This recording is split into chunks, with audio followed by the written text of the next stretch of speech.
இந்த நேர்காணல் அனுபவங்களை கொஞ்சம் சொல்லுங்க. அம்மா வந்து நேர்காணலில் என்னன்னா, அவங்கள பொறுத்தவரைக்கு ஒன்று நேர்காணல்னா 2 வார்த்தை பார்ப்பாங்க, பார்த்துட்டு போக சொல்லுவாங்க. தெரியாத கேண்டிடேட்டை தான் பற்றி பேசுவாங்க, மற்றதெல்லாம் ஒன்றும் சொல்ல மாட்டாங்க. இந்த போயஸ் கார்டனில் ஒரு சின்ன ரூம் இருக்கும், அது கொஞ்சம் இருட்டாக இருக்கும், லைட் அவங்க ஃபேஸில். அதெல்லாம் கிடையாதுங்க, அதெல்லாம் சும்மா சொல்கிறேன்.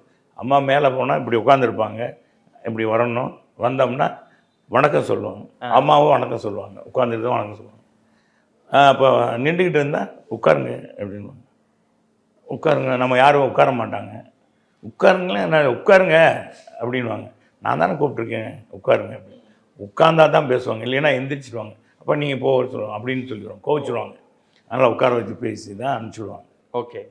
எப்போவுமே இந்த வெளியே வர்றதெல்லாம் சும்மா, அதெல்லாம் பத்திரிக்கையில் வர்றதுலாம். சரி சரி. இருட்டு ரூமு அது இதெல்லாம் பிடிக்கலைன்னா உடனே அவங்க கேட்பாங்க, கேட்டுட்டு அப்புறம் நீக்குவாங்க. ஸோ ஒரு நேரத்தில் கோவப்பட்டு டக்குன்னு நீக்கி போடுவாங்க.